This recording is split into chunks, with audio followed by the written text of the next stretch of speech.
How you doing, guys? Uh, my name is Manuel Lugu. I'll be talking about my travels, where I lived at, what did I do, when did I did it,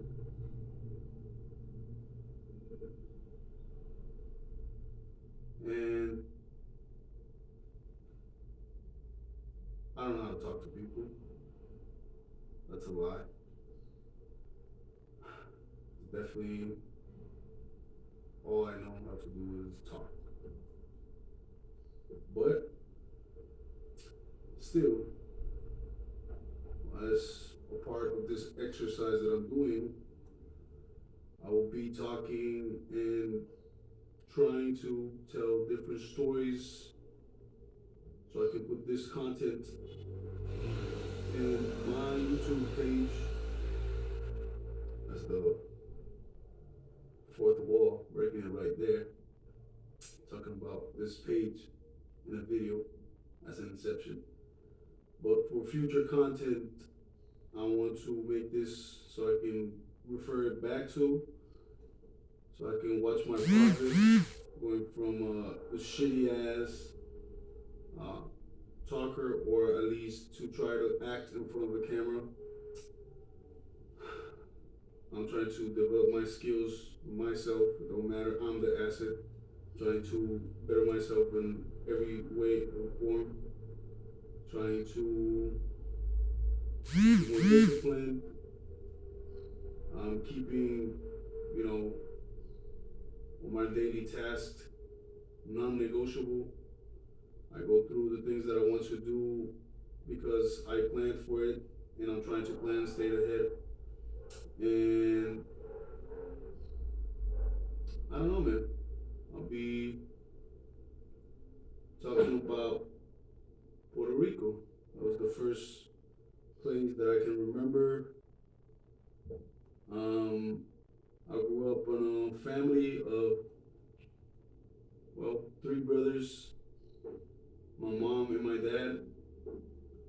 Um, since an early age, all I can remember is it's my family, my cousins, my grandma, my grandfather. Well, technically, he was not my grandfather genetically, or let's say this, he was my step grandfather. He was a great guy too.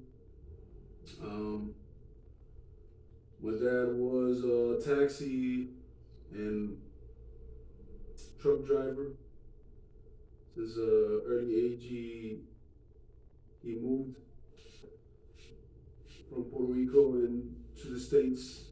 He got married and had kids. I think it was 16. I don't really know a lot about my father. And he passed away when I was 4 years old. And I'm a twin. I got a twin brother. He's an identical twin too. Well, we resemble. We look alike. And I grew up in a Christian church household. My mother was very religious. After my dad passing away, pretty much church took us in as a family, pretty much. because after my dad died, it was a rough couple of years. I think he died back in 1998, 31st of October, and I don't know. It was a Sunday. I remember all my family being just there. His brothers, my grandma, my brothers were there. My dad died after having like a couple of surgeries because of the cancer, and he has also a blood clot that caused a stroke. So he had like I think it was one or two strokes before he dies, and then I don't know. He died, and church pretty much just took us in. You know, I really didn't have any father or male figures besides my father from my family side. It was more on how people acted around me, the people that I knew from church, as father figures or as men, not specifically as a father. If I would have to say that somebody acted like a father in my life, would be one of the leaders from the Christian community that I used to be part of in Puerto Rico. He was a great person too. He took us in. He, you know, take care of us. My mother, in a couple of moments, so she had financial struggles, so we weren't paying any rent. The house we were living in, it was owned by my mother or by the family because it was my grandfather's, and then just my family stayed there. And but yeah, we definitely had some struggles with money. Money was always a problem. Bills, people calling for debts. My mother always worked. She had at a moment, like I think it was like two or three jobs. She worked as a secretary. After my dad died, she just picked up a work with the person, with a man from from my church, and he ended up being our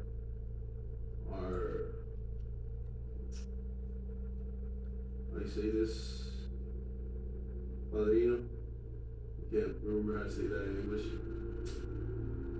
And his son became one of my best friends when I was in church. And yeah, he worked with he had a desk of a law firm, and he was a lawyer. My mom worked with this lawyer for I don't know 8 years until he closed down that lawyer's office. Um, and I don't know. I was always with my brother. We went to church a lot. We pretty much did everything together. Whenever I spent time in my house, probably it was by myself, me and my brother. After we got out of school, but most of the time we stayed at school in a longer period after school.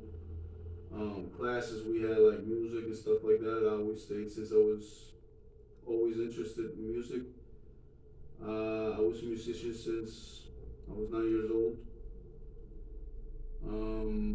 I started playing when I was in church. I think it was percussion, one of the first instruments that I started playing just because of the rhythm, and I was always impressed on people performing and doing so well whenever, at least in the way that I saw it as a child, it was the way whenever people were under the influence of the Holy Spirit, they played so good and they performed, but later on it's just, they're just musicians, and they really were good musicians, and Um, I always liked how performers felt, how people reacted to performance and the attention. And then I always liked how it felt. It was like a drug to a certain degree. At least in that moment, I didn't perceive it as that, but it was for me because I felt great. I felt the emotion of playing or the pressure of it, of performing from an early age.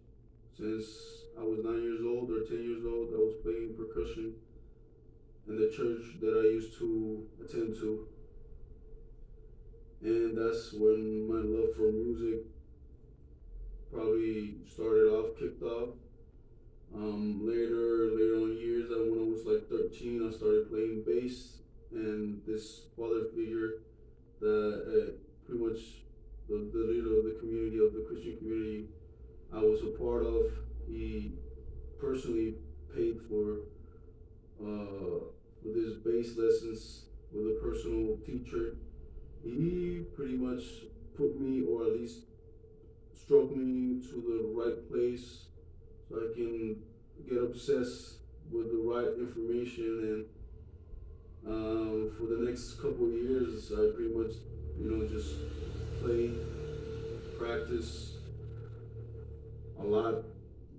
I was obsessed with lots of musicians, bass players. Just it's not just music itself. I really liked it, or the composition of it, or writing and being an author. Me specifically, I was not a great singer, but I was always good with seeing the bigger picture of things and creating with other people together because I was always exposed as in an early age, interacting with others in a social manner with music. Since I was a little kid, I played in bands, played at school. I played in the pretty much this is the school band, like a marching band. I played, man, just merengue band, just trying to get a gig and play. I played in a lot of crazy places. That was like probably one of the couple first times that I was exposed to just seeing other people doing crazy stuff, doing drugs, consuming alcohol, or just, man, just the world itself, just how people play you or how they take advantage or they obviously just want to play, you know, their agenda, or at least that's how I see the world today. Um, and I don't know, I really like music. Music was very positive for me because it kept me away from doing other things, and it was something positive that I was investing a skill that I developed myself into something else that today I can learn how to use my skills to my advantage, as an asset and not a liability. Um, Later on those years, I moved from Puerto Rico to a couple different spots with the intent of getting a job and just gaining independence from my mother, that she was financially, you know, not in the best situation still. Money was always a struggle, it still is. And in my experience, I learned that the world is way bigger than I thought that it was. I moved from Puerto Rico. I joined the Army on March 28th, 2013. That was my enlistment day when I went to MEPS. And MEPS is a military facility of enrollment. So pretty much you go from being a civilian to soldier, and the next, couple months for me was 111 days it took me, and I was located in Puerto Rico, in San Juan, Puerto Rico. This MEPS. Later on, we got shipped from this military facility. We did all kinds of tests, physical tests like stretching, walking, trying to see for hernias, blood work, drug tests, um, vaccines, all kinds of things that you gotta do before you actually shipped out to your basic training facility. In my case, it was um, Fort Leonard, Missouri. When I got shipped there to Fort Leonard, I took a plane from Puerto Rico to Miami, and then from Miami to Atlanta, from Atlanta to Dallas, from Dallas to Missouri. And when we landed to Missouri, um, we went from the airport to Fort Leonard. It was a 3.5 hour bus ride in the middle of the night. It was around probably, you know, 16 degrees Fahrenheit. It was colder than I was expected to be. Me specifically living in Puerto Rico my whole life, for the first 18 years of my life, never experienced cold. That was the first time that I did experience a pretty good amount of cold in my life. And I trained there in their facilities and partook of lots of training. And when we learned to shoot, survive, train, do all kinds of military maneuvers with smallest form as a team and then the biggest form as a company. Um, Later on, I passed all kinds of tests. You will go through basic training itself, and then you go to AIT. Whenever I graduated from basic training, we did 4 more weeks of advanced interval training. I think it was the name of this acronym, AIT. I'm not correct. I'm sorry. It's been a couple of years. There was 4 more weeks of training, and this 4 more weeks of training, uh, we graduated from this AIT, and then we got shipped to our duty station.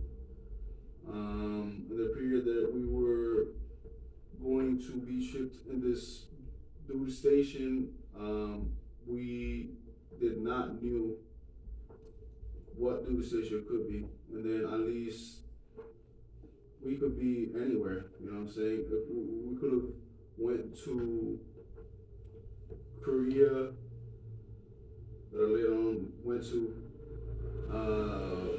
Hawaii, Alaska, Texas, California. I think it was the other one. A couple locations, couple of other places. At least for me, I was just scared of just getting something really cold like that because specifically me, I didn't experience anything like that. But luckily, I got chosen to go to Hawaii. Me and 5 or 7 other people that went through the same basic training than me, from like 200 and something people that went through the basic training. Only 144 graduated, and from those 144, I think it was 7 people that got shipped to from Missouri to Hawaii, and we did got shipped together. We went to leave. We did a leave. Leave, it means it's a period of time that you get to have a vacation. So you got a leave. That's how they call it, leave. And we went to leave for 14 days. I leave for me, and I went to Puerto Rico, back to Puerto Rico, saw my family, and went back to Hawaii with this other 7 people. We got to my duty station. I got stationed there. Went to the reception barracks. This reception barracks, we stayed around 10 days, not even that probably, until we got doing all the in processing in the post. Go through, lots of clearings, medical clearance, dental, um, vision, all kinds of things that you gotta do before they put you to your unit, because you need to be ready, because you need CIF gear, you need to get a cop card, you need to make sure that you get to your company, and they're gonna assign you to a team leader, and this team leader is pretty much is gonna be your god. But still, it's gonna be, he's gonna pick you up from somewhere, he's gonna take you to buy groceries or take you to anything, man. This person literally owns you. If he tells you he's gonna be there at 8 o'clock in the morning, or at 5 o'clock, or 2 o'clock, at 6 o'clock, it don't matter. You gotta, get up, do whatever they want, because they're not doing it because they want to. Is because somebody is telling orders so they can do a task and get you through things they gotta do in order to, accomplish getting home that day. Because if you don't get things done, definitely you will not go home, and other people will pay the price for the small things that you didn't do. Um, Later on, I spent the next 2 years and 7 months in Hawaii, and in this moment, I was involved with a person romantically, and I got married. And this person that we got married. Later on, when I got out of the army, we moved to Texas together. We lived in Texas for around 10 months. There in Texas, I worked as a welder for around, I don't know, 6 months. Started off as a welder's helper. It's pretty much clean up welds, take, you know, stack things up. Sometimes you cut, sometimes you grind smaller pieces. You help to bring bigger parts. It depends on the project or the things that you are doing.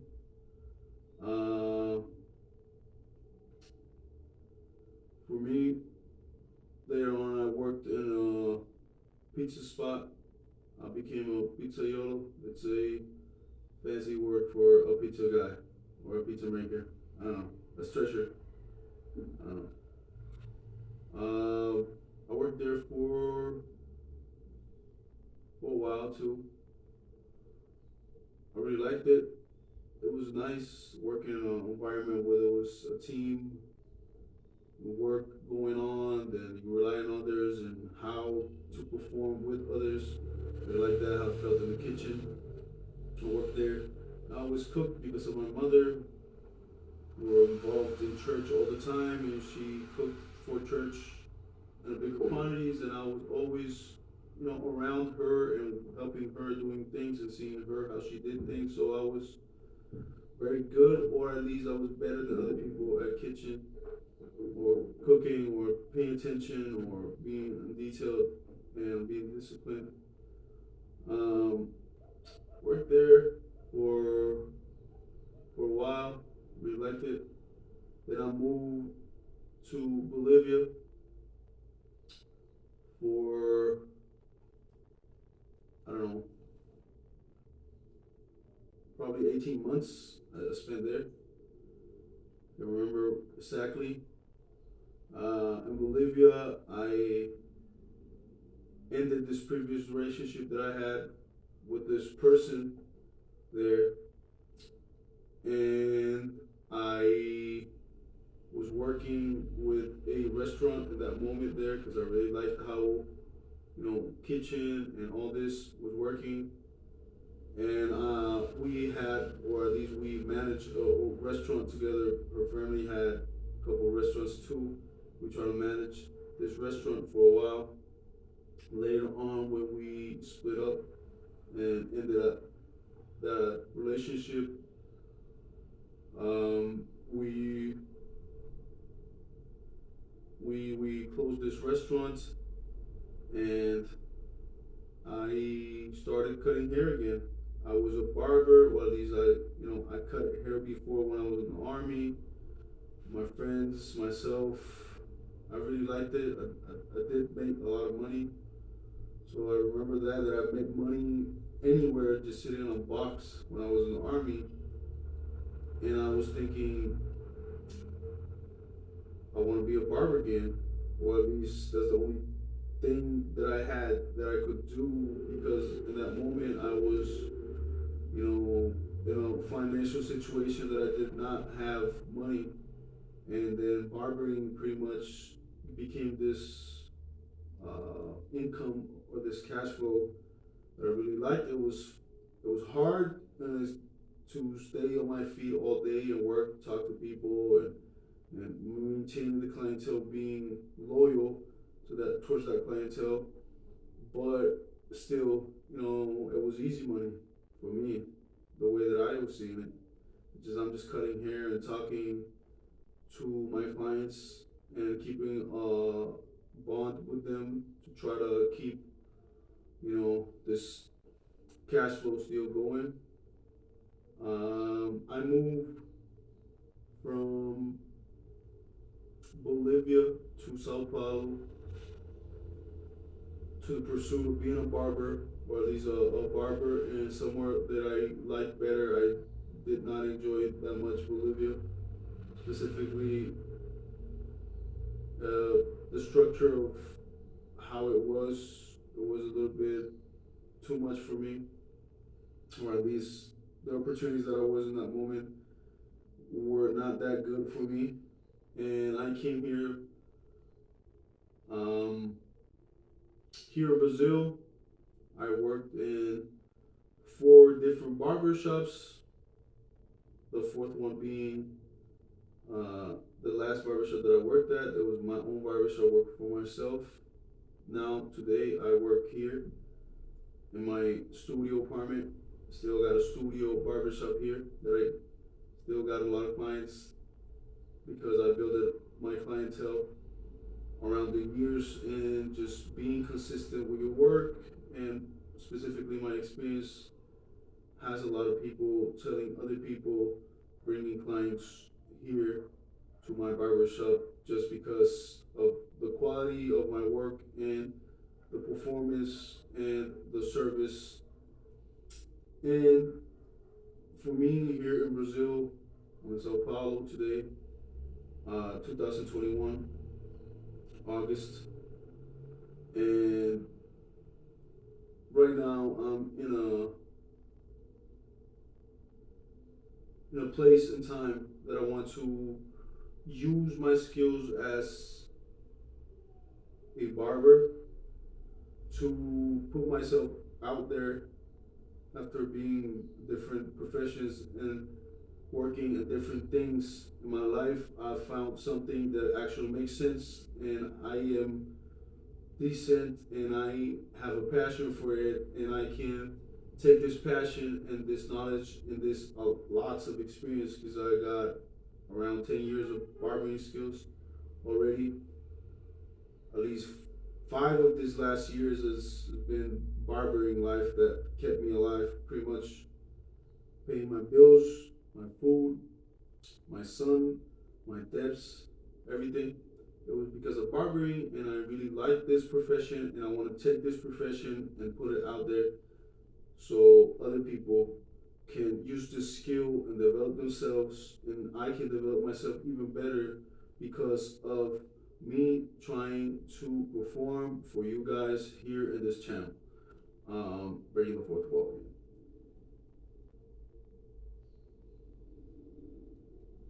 I'm gonna try to be as neutral as possible because this is something that is going to be for the posterity, and I do not want to put content in the internet that I'm later on is going to be used against me for any type of situation.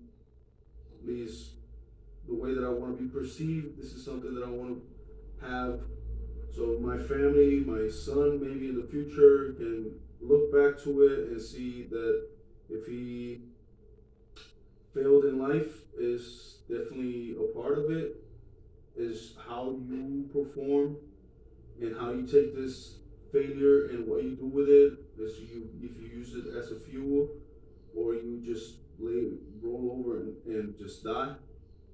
Well, this is not the mentality you should be taking, because you in one moment are going to be a leader from a family, from a household, from a team, from a company, from anything that you want to pursue. That you gotta do it right. The way you do one thing is the way you do everything. And most of my videos are gonna be in English because I feel this is the way that I can reach more people. But definitely the stories that I'm gonna be telling probably is gonna be, some of them gonna be in English, some of them are gonna be in Spanish, some of them are gonna be in Portuguese because I want to practice and I want to show my skills in languages here in this channel too, because that's one of the other skills that I really partook in the last 10 years too, is practicing different languages because I was exposed in a different just place to different languages, different ways of speaking. And for me, I still am learning Portuguese and English. I definitely can speak, read, write, but definitely I have pronunciation problems, and sometimes just I am not that cultured, I would say. Um, Thank you for watching my content and sticking to this very long video of me ranting about my life or my experiences. Um, my name is Manuel Lugo. Thank you so much. I'm so happy. Yeah.